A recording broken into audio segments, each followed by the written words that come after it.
The Long Walk was one of Stephen King's first novels that he ever wrote. He began it when he was a teenager, when he was in college, but he didn't publish it until years later under the guise of Richard Bachman. It was one of his 4 pseudonym Bachman books, which the details of that don't really matter. Just know that Stephen King wrote this book when he was really young, and it was published later under disguise. It was like a mysterious little secret, you know. He's being kind of quirky about it. He was like, ooh, my weird, sad, pessimistic books. Ooh, I'm gonna write those under a different name. But I bring this up because the Bachman books in the wider pantheon of Stephen King stand out to me because they're much more raw, unpolished, and pessimistic than the wider body of his work. And people are kind of divided on the Bachman books as to their quality. A lot of people either really like the 4 Bachman books or really dislike the 4 Bachman books. And yeah, there are other Bachman books out there, but we're not talking about all those right now. Personally, I really like the Bachman books, The Long Walk in particular, because I think they show Stephen King with more restraint than you typically get, especially compared to modern day Stephen King. And I wanted to talk about The Long Walk specifically for a few reasons today. One, because it keeps getting mentioned by, I think, the same person who wants me to talk about it, but I was like, oh, what the hell? You know, there's a movie coming out based on The Long Walk soon. I haven't read it in a while. It's short. I'll reread it, see if there's anything to say. So I reread it, and yeah, I feel like there's quite a bit to say about The Long Walk, specifically how The Long Walk kind of characterizes Stephen King's male gaze and the way Stephen King writes about his female characters. This is something which has been well documented by a lot of people, and I talked about it a little bit in my 2 Carrie videos, which you can watch if you're so inclined. Please watch them, do it. But also because the way that Stephen King uses the male gaze in this novel is a little bit different than the way it appears in his other novels. And the 4 Bachman books, especially Rage, Roadwork, and The Long Walk, are all books which focus on male characters and a male gaze, but explore it and its negative aspects in different ways. And this doesn't mean that they don't still have kind of like weird or potentially problematic elements, but I feel like they are Stephen King at his most socially aware, if that makes sense, barring his like outright feminist novels such as Gerald's Game and Dolores Claiborne or Lizzie's Story. So first of all, we need to get something out of the way. People criticize Stephen King for writing female characters weird all the time and spending a lot of time describing their physical attributes, and he does do this. Don't get me wrong. But we need to make sure that when we are discussing this, we're distinguishing between Stephen King, just the guy, and Stephen King writing through the vessel of a character. Because often Stephen King will use dirtbag characters who are misogynists, and he will, describe women and female characters in misogynistic terms through those characters. Can you criticize Stephen King still through that? Sure, you could. I wouldn't. But sometimes Stephen King, just as the narrator, as the author, is including things beyond the scope of misogynist or otherwise villainous characters, particularly about women and sex, that are just kind of unnecessary. With that said, I don't think that The Long Walk is one of those books. Most of Stephen King's narrators that are creepy are supposed to be creepy, such as a lot of the characters in It and how they view Beverly, and some of the descriptions in Carrie specifically. And The Long Walk fits into that, where the narrator is a teenage boy who has nothing to do other than walk and think. So naturally, there's a lot of weird sex stuff in the book. And as mentioned, Stephen King himself wrote The Long Walk when he was a teenager, so it makes sense that he has a teenage protagonist. And in fact, that almost all of his characters in this book are teenagers. But first, what is The Long Walk? What's going on here? If you haven't read the book, I'll give you a very quick and dirty synopsis here. So, The Long Walk is a short novel about a contest set in some kind of futuristic dystopian America called The Long Walk, where 100 boys sign up and then are technically chosen to walk for as long as they can. And if you slow down to a speed of below 4 miles an hour, the military soldiers and the equipment which are following you will gun you down and you die. The last boy who makes it, who walks the farthest, wins. Who's ready to fucking win? What does he win? We don't exactly know. A bunch of money. He gets to request some things as well. And he gets a bunch of, celebrity status and praise from other people, and is televised to the nation, and in a way is sort of like The Hunger Games. Like, I think this book is a clear predecessor to The Hunger Games, while also building on our favorite classical text. Everybody say it with me. Lord of the Flies. And The Long Walk by itself is pretty interesting, but it's even more interesting when you compare it to, again, books in the same genre which come way later, but also Stephen King's other Bachman books, particularly The Running Man and Rage. Rage, which has another male teenage protagonist, and The Running Man, which is also about a game show. And all three books are trying to say something about male status in 60s, 70s society, but The Long Walk and The Running Man are also saying more things about wider game show culture and capitalism. Really, though, at its core, The Long Walk, both as a novel and a literal thing within the novel, to me is like a metaphor for the Vietnam War. Remember, King wrote this when Vietnam was winding down, but he grew up during the Vietnam era, never really supported the war, and The Long Walk is portrayed as this like manly, almost essential thing that teenage boys are expected to do to earn status. I'm proud of you, boys. You got fat. It makes you look cool, it makes you seem important. It's basically seen as a patriotic act. However, the walk is also pointless. It goes nowhere. And not only that, but it is televised. It's a game show. It's a product of capitalism where the walkers are venerated, but venerated as products, as contestants, and not seen as human. And in fact, at one point the character even referred to as the Walking Dead, and a not at all subtle reference to zombies. The walkers during their walk and after are treated poorly, just like the soldiers in the Vietnam War were treated poorly upon returning home. And really, to me, this book is asking the question of how would a teenager view their own masculinity in the 60s and 70s by being against the Vietnam War as Stephen King was. This novel is his answer to that. And the response is basically just, they would be extremely hurt and confused and tortured, and their war, in the case of the characters of The Long Walk, would infect all of their attitudes and relationships, as we see happen to our main character, Ray Garrity. And not only that, but The Long Walk as a walk in the book, not the book itself, is also similar to the classic short story by Shirley Jackson, where you have a group of characters who are chosen at random to have something bad happen to them. And while in The Long Walk, yes, the boys do sign up for The Long Walk, their names are drawn from a pool of everyone who volunteers. So over 100 kids volunteer, but only 100 names are drawn, similar to in the lottery. And at the beginning of The Long Walk, just as in the beginning of the lottery, all the boys are excited to be there. They think that they're going to be okay, that they are going to win, that everything is going to be fine. But as The Long Walk progresses and they see their friends get hurt, or more specifically, they themselves get hurt, whether they get cramps or they get injured in some other way and then eventually executed, they come to realize it's not fair and even scream that it's not fair, just as Shirley Jackson's main protagonist, Tessie, screams it's not fair when she's the one killed by her fellow townspeople for winning the lottery. It isn't fair! It isn't fair! It isn't right! And when you apply both then the lottery and The Long Walk to the Vietnam War, and specifically the draft is you winning, or as in The Long Walk and the lottery, losing the lottery. But The Long Walk is also interesting in the context of the military draft when you look at the rewards and incentives which were and are offered to soldiers for joining the military or answering the call to the draft. Yes, by winning The Long Walk, you have a chance to get money and riches and have you and your family taken care of, just like the military promises to give you a good wage and to give you VA benefits and go to college and whatnot. But really, the things they give you in return for your life often end up not being worth the sacrifice, just as we see in The Long Walk. And so, to me, the most basic reading of King's text is that he is comparing the military in the draft, specifically the Vietnam War, to an unwinnable game show, which is simply a capitalist product which uses soldiers as capitalist pawns and crushes and takes advantage of young men and their masculine desires, urges, or goals. But beyond all of that in The Long Walk, we also, of course, have the undercurrent of sex and how Stephen King explores his masculinity and his own male gaze through his main protagonists, specifically Ray Garrity.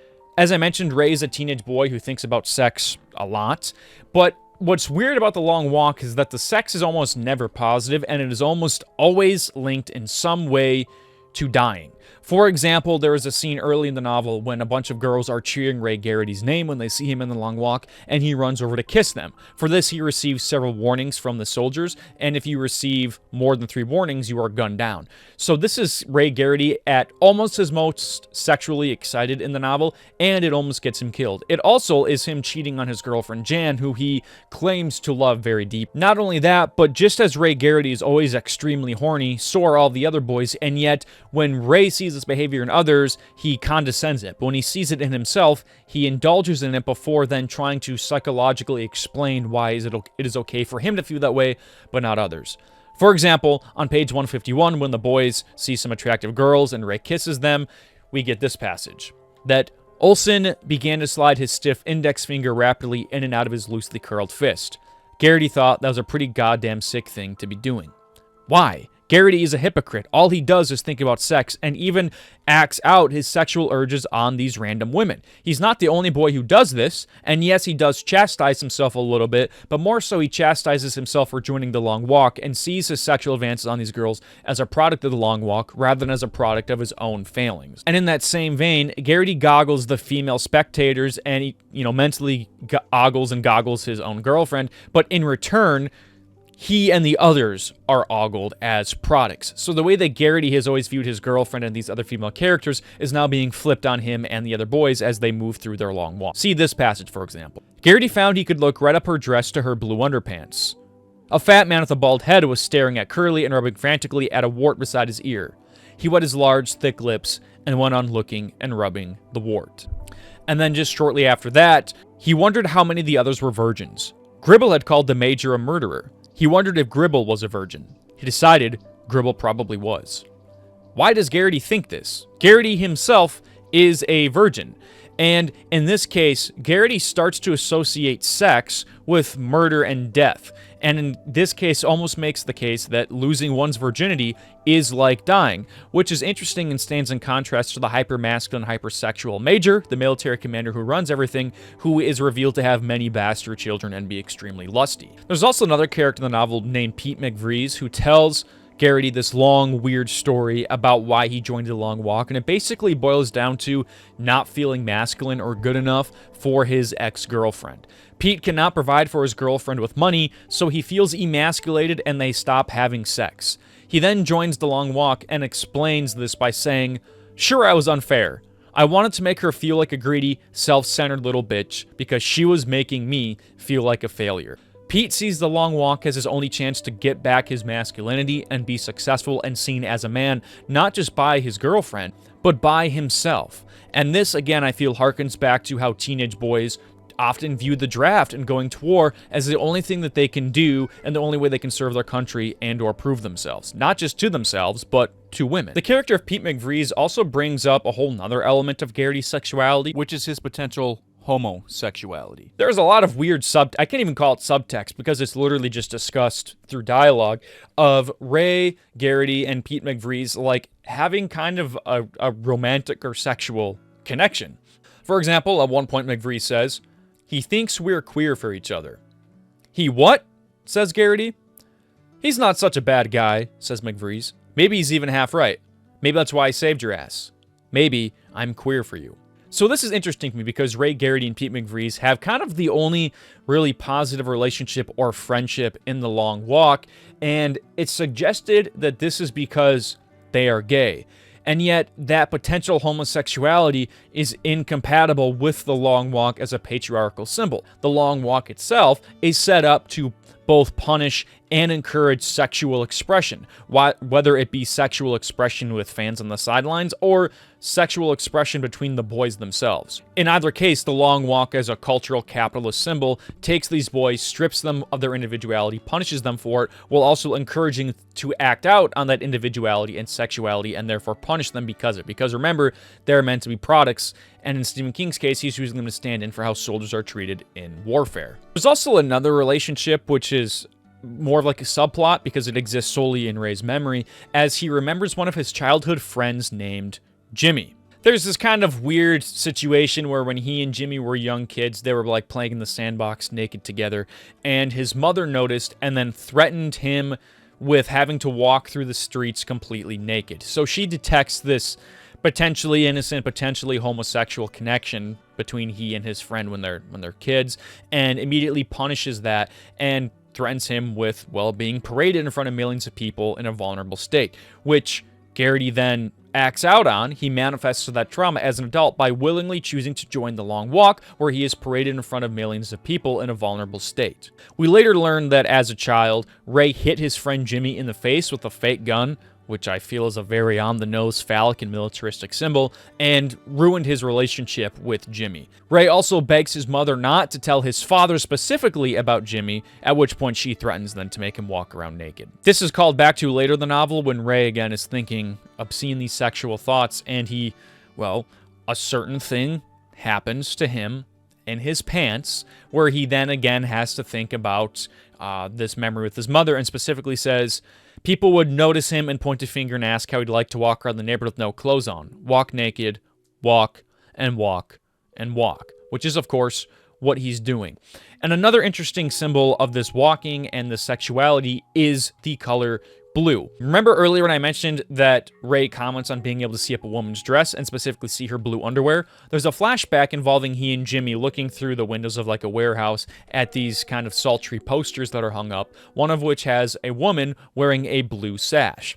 Maybe I'm looking too far into this, but I find it interesting that Ray is always denoting the color undergarments that women he's attracted to are wearing, and that it is always blue, blue being a traditionally masculine color or symbol. This then also brings us to Ray's mother, who is responsible for a great deal of his sexual trauma and repression.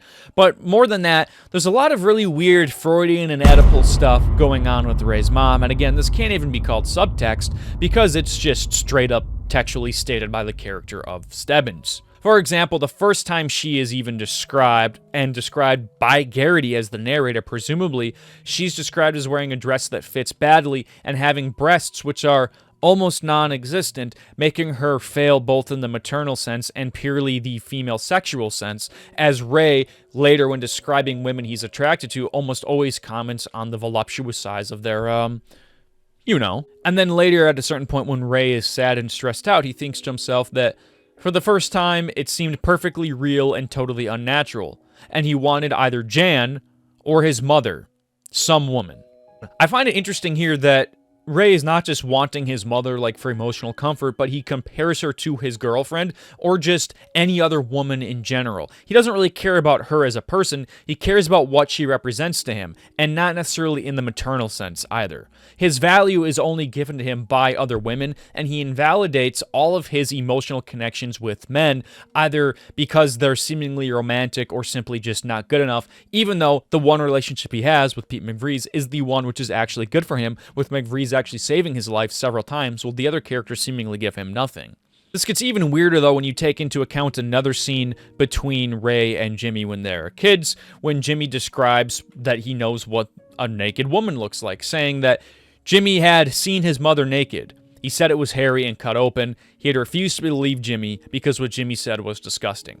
When Jimmy describes what a naked woman looks like to Ray, Ray is repulsed by it. He finds the female form ugly and unattractive, and he also never actually obtains the naked female form at any point in the novel, whether it be in the past or in the present. As he explains in excruciating detail, he and Jan never actually successfully have sex, even though she offers to do so with him in return for him not joining the long walk. In this case, had they even consummated their relationship, Ray's relationship with Jan and their sex would have still been corrupted because it existed purely as a result of the long walk, the patriarchal militaristic symbol, once again highlighting how the long walk and the military and the draft, or however you're trying to look at it, violates and corrupts every romantic or sexual relationship that these young men can have. But back on the note of Ray's mother specifically, the weird character of Stebbins, who we find out is the major son, says to Ray that it's really your mother you want to see anyway. Aren't you going to marry her when you grow up?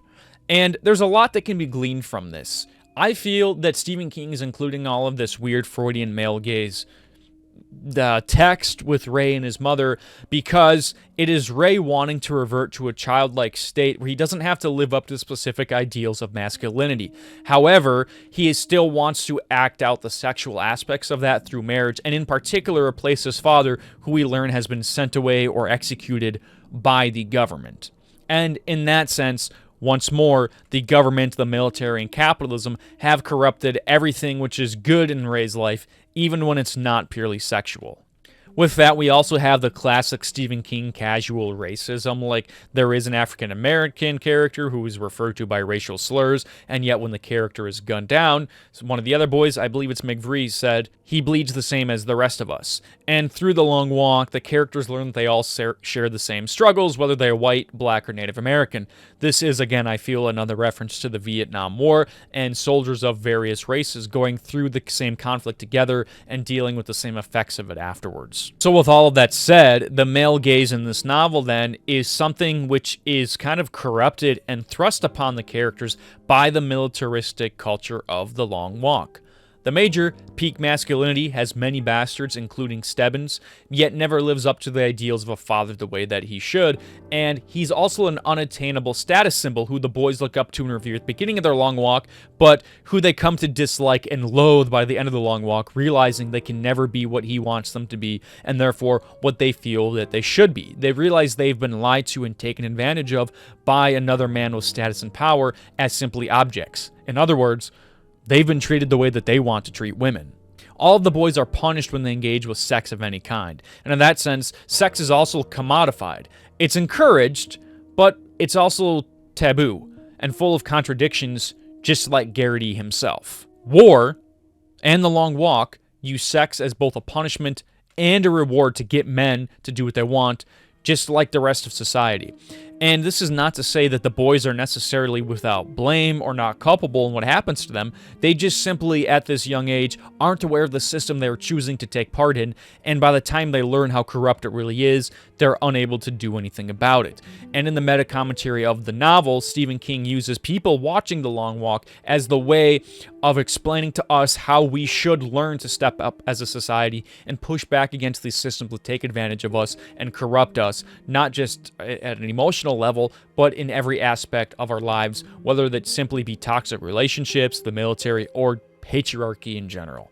And all of that is why I feel The Long Walk is one of Stephen King's more interesting looks into the masculine male hierarchy, the patriarchy, the military, and such in general, because the military itself isn't something Stephen King really ever explores in that interesting of a manner in his work, I feel. If the military is involved at all, they're simply plot devices, typically. They're background characters and minor villains. The closest he comes, I feel, to really exploring the military interestingly is, funnily enough, in Dreamcatcher, not one of his best novels, where the character of Kurtz is named after Marlon Brando's character in Apocalypse Now, a Vietnam general on the American side who ends up losing his mind and is driven crazy by the horrors and conflict of the war.